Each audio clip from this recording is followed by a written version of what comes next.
Bapak Surgawi yang maha terima kasih, kami mengucap puji dan syukur. Sore yang dingin, sore yang menunjukkan ini, Engkau telah memanggil kami, mengumpulkan kami sehati dan sepikir untuk menaikkan doa-doa kami.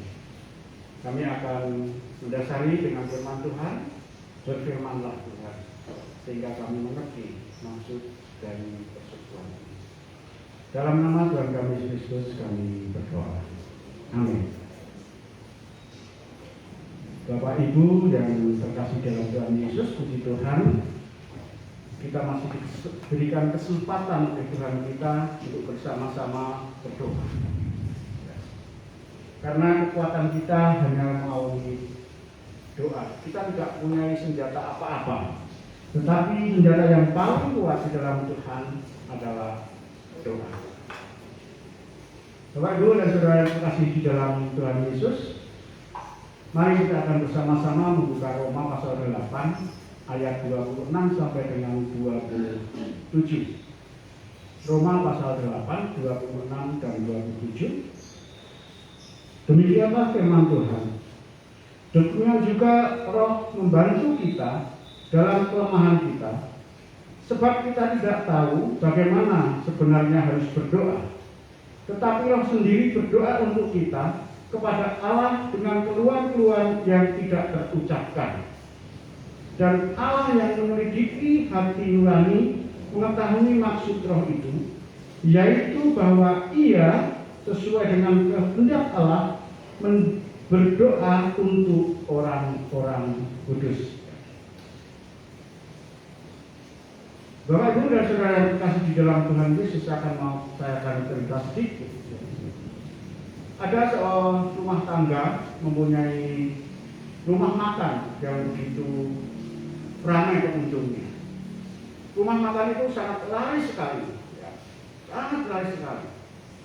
Nah, dengan keadaan alam, keadaan dunia ini yang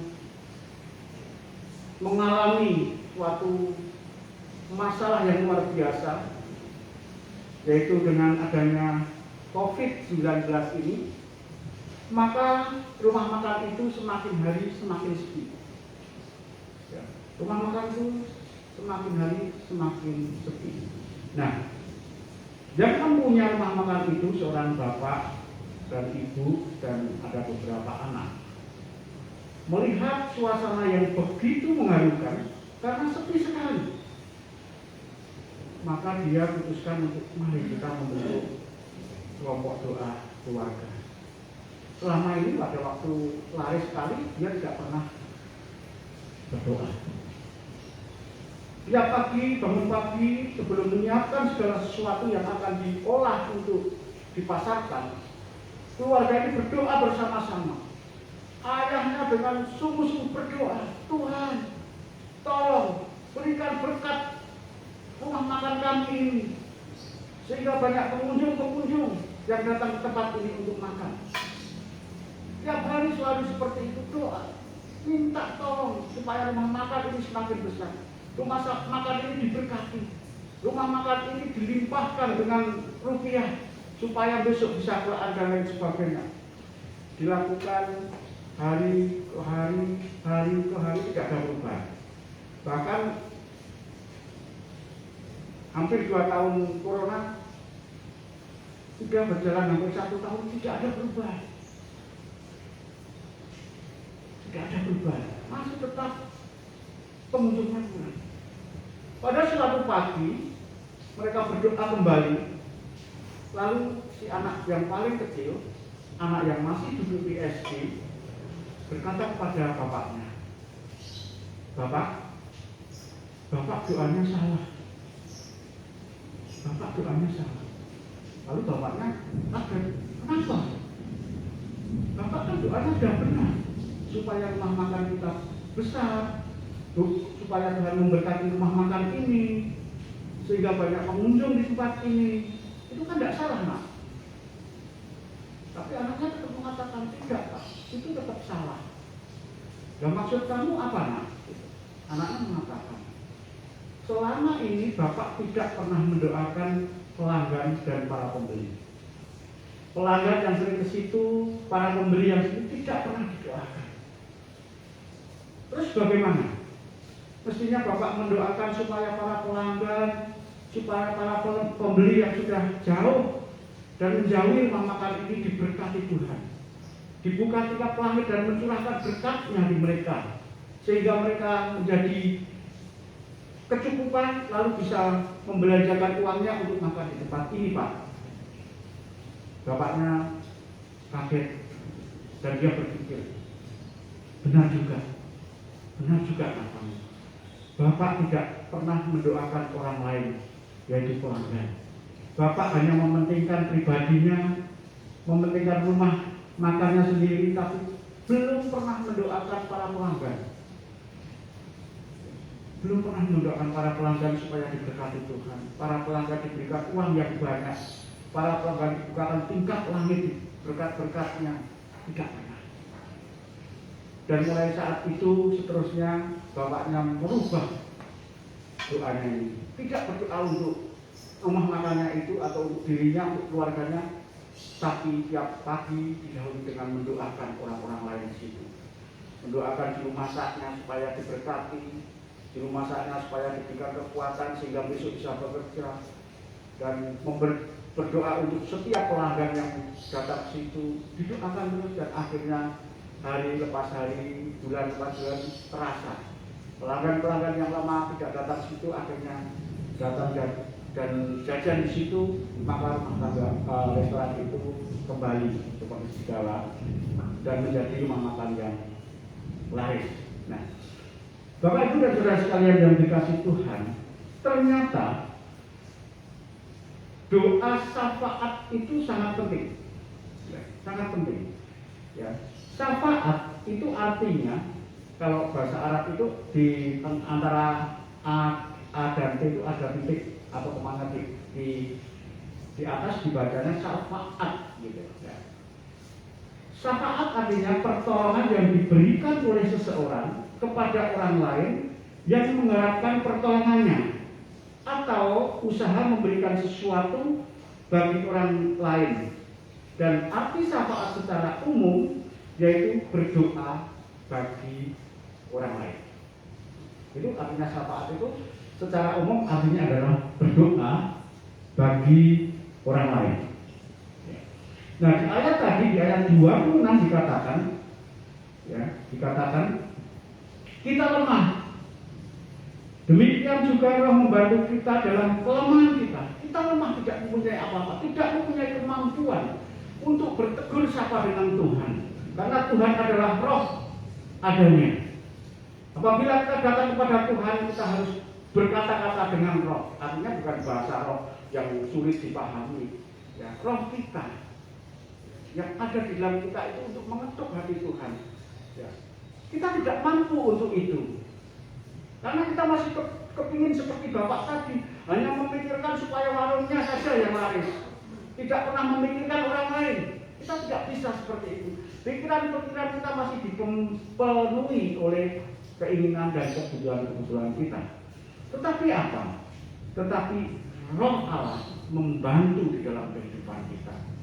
Ya, kita diberikan pengertian yang baik, kita diajari bagaimana kita berdoa yang baik, ya, supaya kita dapat berkata-kata kepada Allah dengan segala keluhan-keluhan, dengan segala keadaan yang kita alami.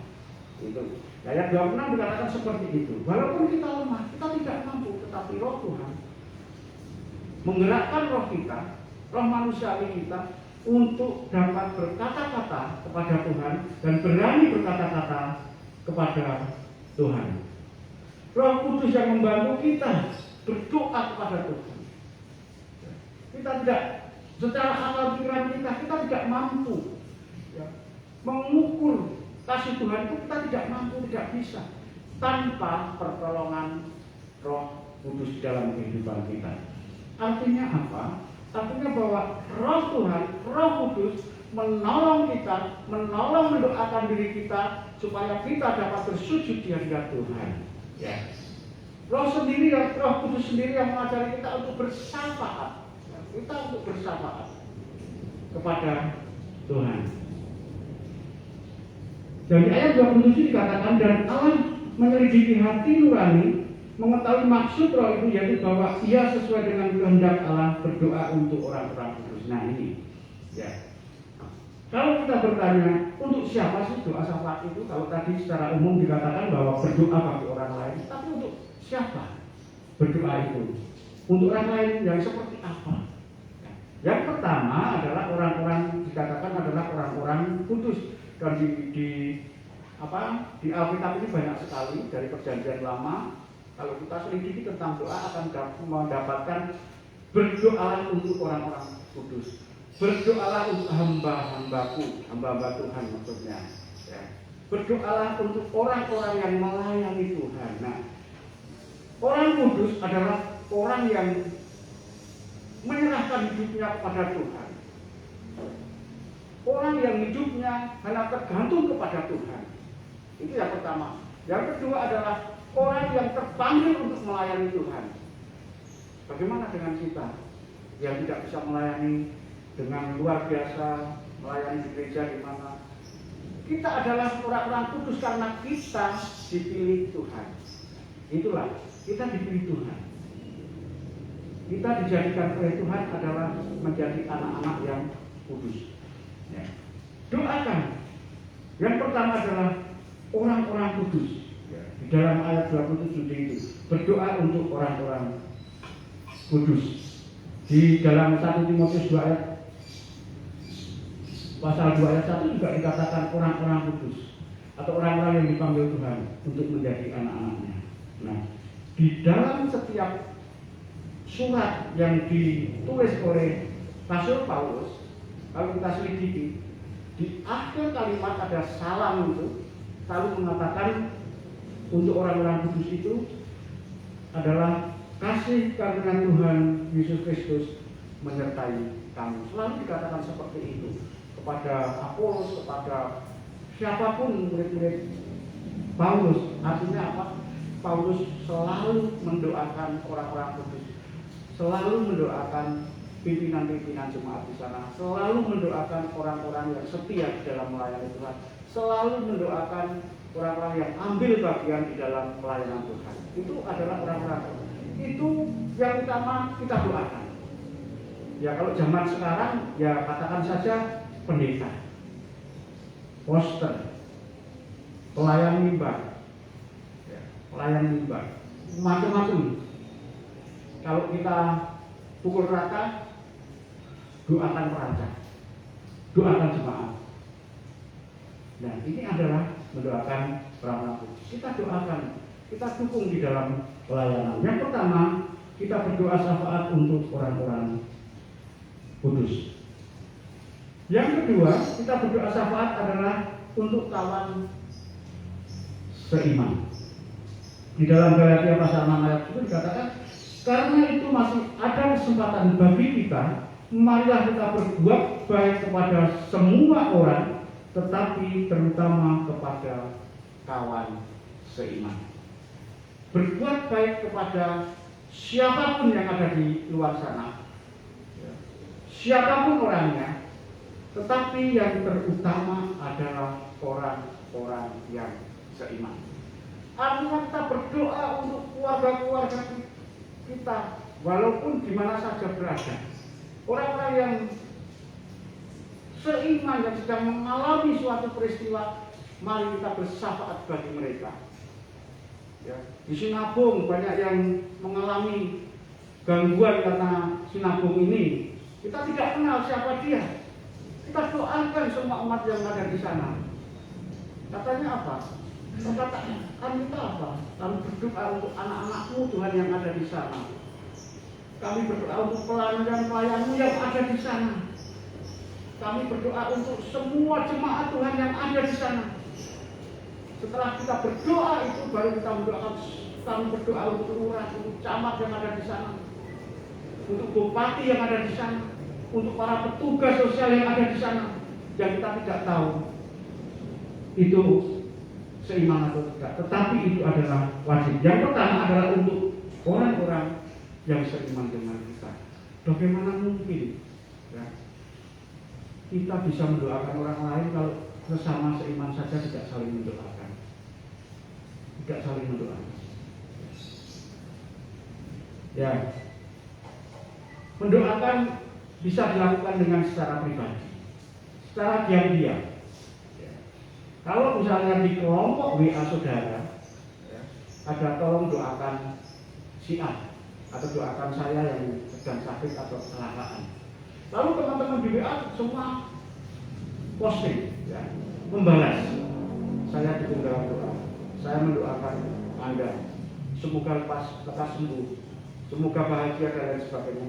Tapi ada teman-teman yang tidak pernah menulis balasan di situ. Kita jangan menganggap bahwa dia tidak peduli dengan kita.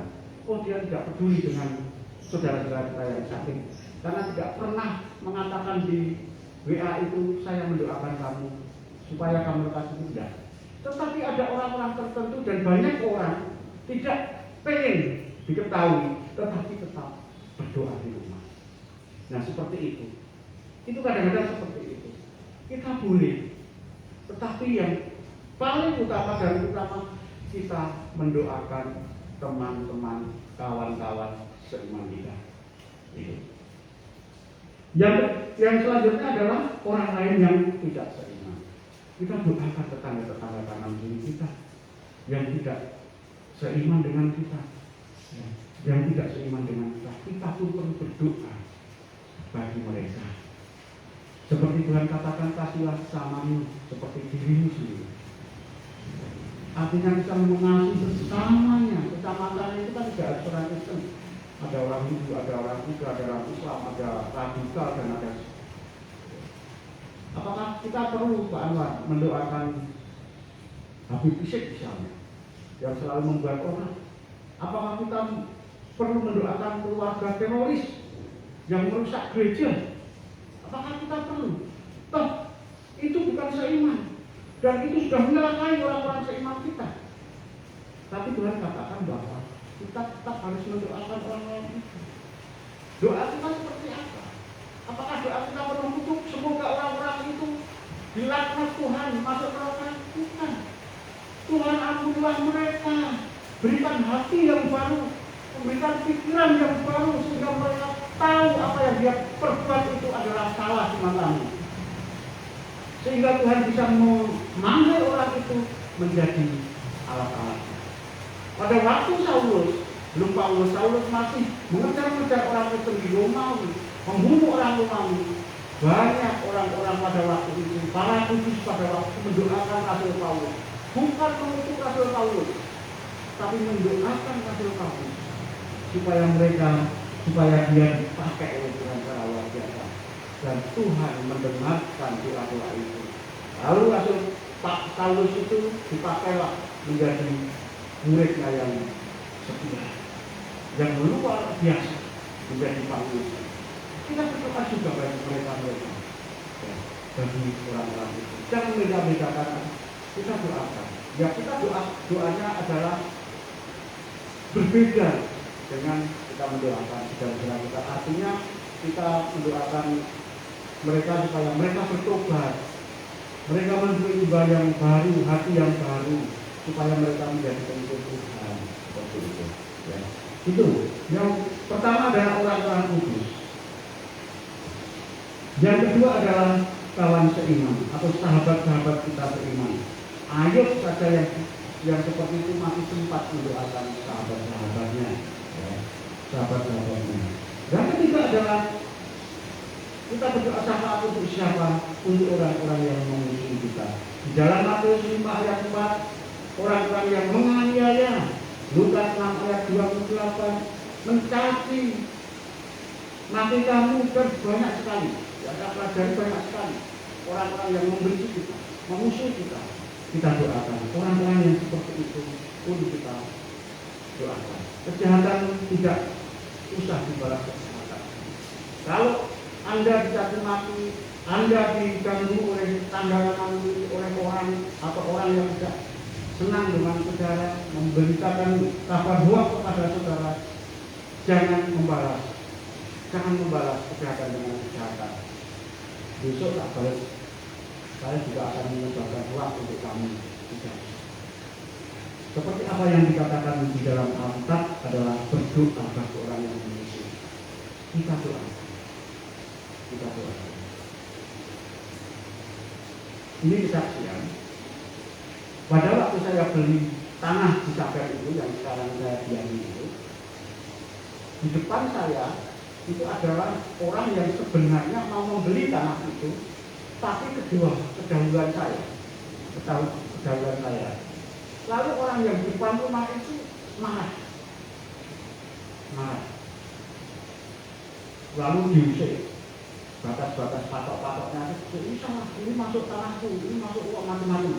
Sampai kami dan pengurus kampung memanggil dari BPN untuk mengukur ulang sertifikat itu, dan ternyata benar.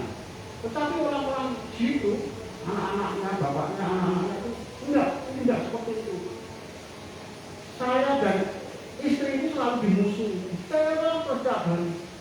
Air jatuh di depan teras saya, lalu air hujan itu kan memetik ke temboknya. Mana? Itu harus ganti talannya dan tiap hari. Berbulan-bulan, bahkan 1 tahun lebih seperti itu. Tapi dilakukan, saya selalu ditekan. Saya katakan kepada istri, kita tidak usah membalas. Kita doa. Kalau kita ketemu di jalan karena dia lebih tua dan dia adalah saudara kita mengatakan mau kemana, kita tegur dengan baik-baik. Kalau dia tidak mau menjawab, tidak masalah bagi kita. Tetapi kita tetap menegur, kita melakukan kebaikan baginya dan kita doakan terus. Dan akhirnya dia sendiri merasa mungkin risih gitu loh. Dimusuhnya malah tidak pernah balas musuh mungkin begitu.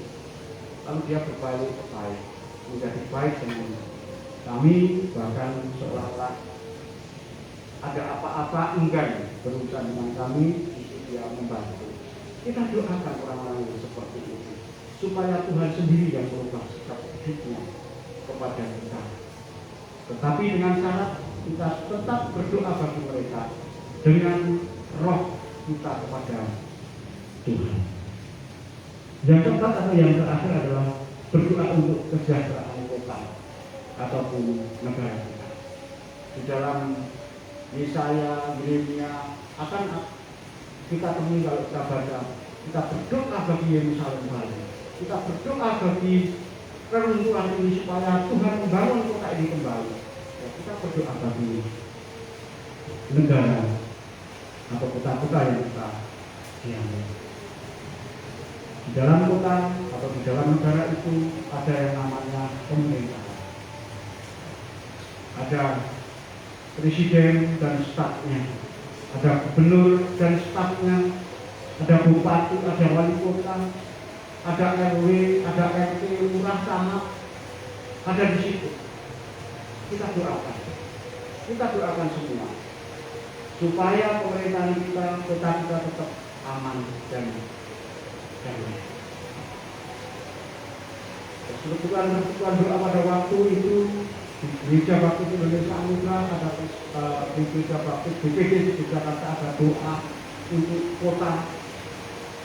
Setiap Kamis malam kami kumpul, lalu keliling kota ini dari pojok Beteng Barat ke pojok Beteng Timur, kita berdoa sampai pojok Beteng Utara, sampai pojok Beteng Barat lagi kita berdoa, lalu kita pisah sama-sama.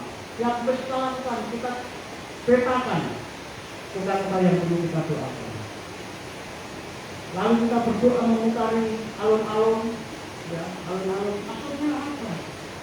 Ya, supaya roh jahat yang ada di keraton itu dikalahkan oleh Tuhan dan orang-orang keraton itu menjadi pengikut Tuhan. Orang-orang yang masih tolak itu, yang masih percaya dengan hal-hal yang gaib, dengan mitos-mitos yang ada di Kesultanan Yogyakarta itu bisa percaya kepada Tuhan. Dan apa yang terjadi dengan doa-doa ini? Dengan doa-doa umat baptis, dengan doa-doa kelompok-kelompok lain yang menamakan dirinya Benteng Jogja, Suku Jogja dan lain sebagainya, banyak sekali Abdi dalam banyak sekali, Rai dalam, adiknya Sultan, Pak Dina Sultan, omnya Sultan, sahabat pada menurut agama dan percaya pada kita. Itu bukan suatu kebohongan, tapi sekarang bisa dicek sendiri di kantor. Sudah banyak sekali ya, keluarga besar kantor yang percaya pada Tuhan. Kita doakan kota. Pada waktu kota mengalami bencana, ada banjir, puting beliung, tanah longsor, gempa bumi, kita doakan. Kita doakan supaya kota kita, supaya negara kita bangkit kembali dan tertata kembali dan dihuni oleh masyarakat oleh rakyat ini bisa nyaman. Doa syafaat adalah mendoakan orang lain. Mendoakan orang lain. Mari kita mengajak pada kita semua, kita senantiasa berdoa bagi orang lain. Kita doakan saudara-saudara kita yang beriman. Kita doakan orang-orang yang ada di luar sana. Dan kita doakan orang-orang yang memusuhi kita. Kita doakan negara, kota kita, pimpinan-pimpinan kita, program-program yang ada. Kita doakan. Kita doakan semua yang kita ingat. Program kita adalah satu wadah Gereja Baptis Indonesia Anugerah. Kita doakan program-program Gereja Baptis Anugerah. Kita doakan. Jangan saling menghakimi, kita tidak pernah berdoa atas kita, tidak pernah mengajak berdoa. Saya dengan Ibu Sarjono atau Lina Ditepu ini satu grup di PKIB yang lama.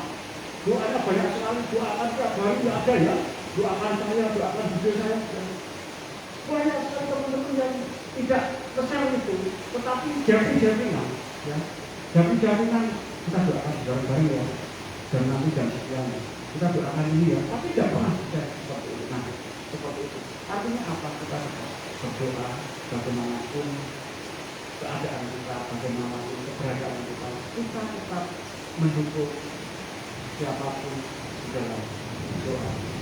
Bahkan ya, Senin ada doa melalui Zoom ya, di kelompok untuk berdoa untuk siapa saja, untuk gereja-gereja, untuk lembaga-lembaga waktu, untuk semuanya yang terlibat dalam pelayanan, pendeta-pendeta yang di kota, di gunung-gunung dan di desa-desa, kita doakan semua. Itu namanya doa syafaat. Doa yang tidak mementingkan kebutuhan pribadi, tetapi memperhatikan kebutuhan. Marilah kita mendapat doa syafaat dan kita saling mendoakan dan tetap berdoa. Mari kita tutup dalam doa. Bapak Saudara yang telah mengatasi kami ucap syukur, kami didasari dengan bagaimana kami harus berdoa syafaat dan siapa yang harus kami doakan. Kiranya ini menjadi pedoman bagi kami untuk kami tetap setia di dalam doa, rukun di dalam persekutuan, di dalam kehidupan sehari-hari di mana saja Tuhan utus kami. Kami ucap syukur Tuhan dalam nama Tuhan kami Yesus kami berdoa. Baik Bapak Ibu, kita akan berdoa syafaat. Ada beberapa pokok doa.